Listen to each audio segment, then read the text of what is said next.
Determined to find out who had brought the cursed gift, Ben and Pastor Gideon carefully examined all the presents. They lifted each box, checking for signs of tampering or hidden messages. It was then that Ben noticed something peculiar, a small crumpled note tucked under a different package. It read, "May your happiness be short-lived." A chill ran through Mabel's spine. She clutched Chima's arm, her heart pounding. Who could have done this? Auntie Ifeoma narrowed her eyes. Who gave you the oil? Ben thought for a moment, recalling the gift he had collected throughout the day. His brow wrinkled. It was Auntie Risi, Mama's childhood friend. Mama Mabel's face fell. Risi? No, it can't be. But Pastor Gideon nodded knowingly. Spiritual battles do not always come from strangers. Sometimes they come from those we trust the most. Heavy silence filled the room. The weight of betrayal was crushing. Mabel's mind raced through childhood memories of Risi. They had grown up together, shared secrets, laughed through hardships, and yet she had been the one to bring a cursed gift into her daughter's wedding. Chima's jaw tightened. We need to confront her. Mabel shivered at the thought. Confronting someone who had knowingly placed a curse upon them was terrifying, but she knew they needed answers. I don't understand, she whispered. Why would she want to harm us? Auntie Ifeoma's voice was grim. Jealousy can turn the kindest of hearts bitter. Ben exhaled deeply. You must be careful. If she was bold enough to do this, she may not easily admit it. Pastor Gideon placed a reassuring hand on Chima's shoulder. The truth always finds its way to the light. The next morning, with the tension still thick in the air, the family prepared to visit Auntie Risi. They needed to hear her side of the story. Whether she admitted it or not, they were determined to protect Chima and Mabel's union at all costs. With each step towards Risi's house, a new question arose. Was she the true culprit, or was there someone else lurking in the shadows? The next morning, Mama Mabel visited Auntie Risi with Chima, Ben, and Mabel, along with Pastor Gideon. They needed answers. Risi welcomed them with a wide smile, but her hands trembled as she offered them seats. Ah, what brings you here so early? Ben placed the note on the table. Auntie, we need to talk. Her smile faded. What is this? Mama Mabel's voice shook with emotion. Why, Risi? Why would you wish evil upon my children? Tears welled in Risi's eyes. I don't know what came over me. My own daughter, Kemi, is unmarried. I was jealous. I thought if Chima and Mabel were not happy, maybe, just maybe, Kemi would find happiness instead. Chima clenched his fist, anger rising in his chest. But Pastor Gideon's word echoed in his mind. Forgiveness is stronger than hate. You wanted to destroy us because of jealousy, Mama Mabel whispered, her voice heavy with hurt. Risi cried, please forgive me. I have already lost my peace. A deep silence settled in the room as the weight of her confession sank in. Could they truly forgive her? And was she the only one involved? Ben took a deep breath, his face still tight with anger. Auntie Risi, you tried to ruin my sister's marriage. You don't understand how serious this is. Risi nodded, tears streaming down her face. I do. I have not been able to sleep. Since the night of the wedding, strange things have been happening in my home. Shadows moving, whispers in the night. I know I have done something terrible. Mama Mabel folded her arms, her eyes filled with sorrow. Did you walk alone, Rissy? Or was there someone else? Rissy hesitated, glancing at the doorway as if afraid someone might be listening. Then she lowered her voice. I didn't do it alone. I went to Madame Obo, the woman who lives at the edge of the village. Shima's stomach twisted. Everyone knew Madame Obo was rumored to practice dark arts. You went to her. Rissy nodded. He gave me a small bottle of palm oil and told me to make sure it was among the gifts. She was encouraging, and she said that if either of you touched it, your love would turn to bitterness. She promised me that Mabel would leave and that Kemi would find a husband in her place. Ben slammed his fist on the table. How could you do this? To your own family? I was desperate, Rissy whispered, looking down. I wasn't thinking. Pastor Gideon, who had quietly listened, finally spoke. The devil preys on weakness. You allowed jealousy to take root, and it almost ruined an innocent marriage. But God is merciful. Rissy broke down in tears. Can I ever be forgiven? Mama Mabel wiped her own tears and looked at Chima and Mabel. They were the ones most hurt by this betrayal. Chima closed his eyes, exhaling deeply. Then he looked at Auntie Rissy. Forgiveness is not easy, but we must choose it. You need to seek God and make things right. Mabel nodded, though pain still lingered in her eyes. We will not carry hatred in our hearts, but you must truly repent, Auntie. Rissy fell to her knees, crying, I will. I will confess before the family and before God. Pastor Gideon stood, placing a hand on her shoulder.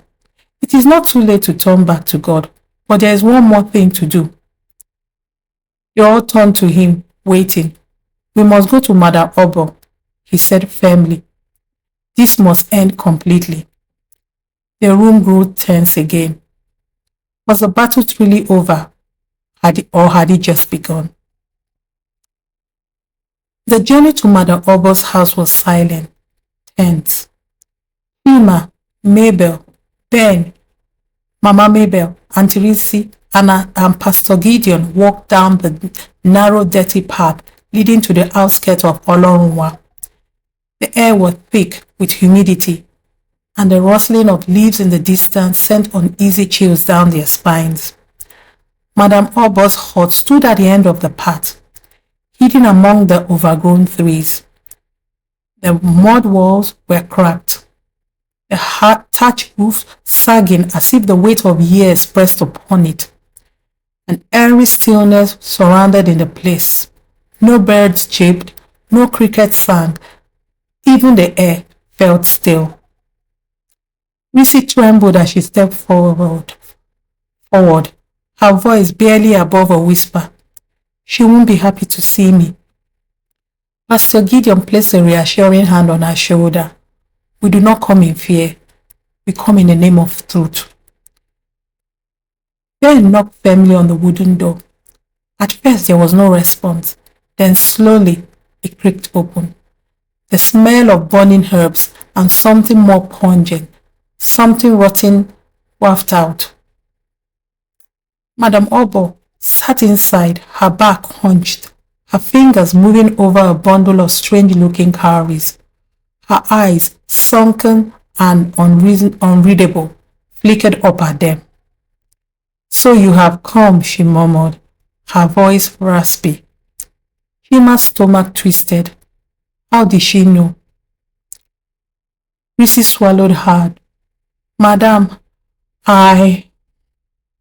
You have failed, Madame Obo cut in sharply, her gaze boring into her. You let guilt consume you.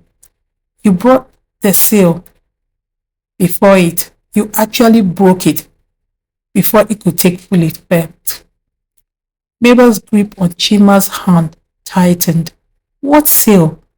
she asked, her voice steady despite the fear crawling up her spine. Madame Obo turned to Mabel with a chilling smile. "The bond that would have turned your love to dust. But alas, a single act of regret has weakened it." Pastor Gideon stepped forward, his Bible in his hand. "You have no power here, Madame Obo. Your work of darkness ends today." The old woman let out a hollow laugh. "Power?" she sneered. "It was never mine. It was given to me by those who seek it." She turned her piercing gaze to Risi, "and taken away by those who lose the will to hold it." Risi shuddered, dropping to her knees. "I renounce it. I renounce everything." As soon as Risi spoke, a sudden gust of wind howled through the room, toppling clay pots and scattering dry herbs across the floor. Madame Obo's body convulsed, her hands crawling at her chest. She gasped as though something unseen was being ripped from her. "No!" she rasped, her voice distorting. Her body jerked violently before she collapsed onto the floor. A deafening silence followed. Then, in the dim light of the hut, Chima noticed something horrifying.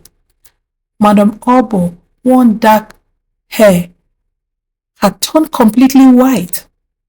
Her skin, once stamped with unnatural youthfulness, wrinkled and sagged within seconds. Her breathing was ragged, weak. Mabel clutched Chima's arm, her voice barely a whisper. "What just happened?" Pastor Gideon exhaled. The power she relied on has left her. Ben took a cautious step towards her. "Is she?" "No," Pastor Gideon said. "But without dark forces," she invited, "she's nothing more than an old woman now." Risi, still on her knees, wept bitterly. "I am so sorry. I didn't know it would come to this." Pastor Gideon placed a firm hand on her head. "You have been forgiven, but let this be a lesson. Evil may offer shortcuts, but it always demands a price." Madame Obo, now a frail and powerless woman, let out a raspy breath. "Leave me," she whispered. "Take your prayers and go." But Pastor Gideon knelt beside her, opened his Bible and began to pray. The battle was over, but its scars would remain forever. That evening, Pastor Gideon led another prayer in the family house. He prayed not just for protection, but also for healing. Evil only wins when we allow hatred to take root in our hearts, he said. Forgive, but be watchful. The family agreed, but they also learned a powerful lesson. Never to be careless with gifts. Some gifts carry blessings, some others are meant to destroy. As Jim and Mabel sat together, hands joined, they knew their love had been tested and had survived. Their bond was stronger and their faith unshaken. From that day, the family never forgot the wedding gift mystery, a story passed down to remind future generations. Not all that glitters is gold, and not all gifts are meant for good.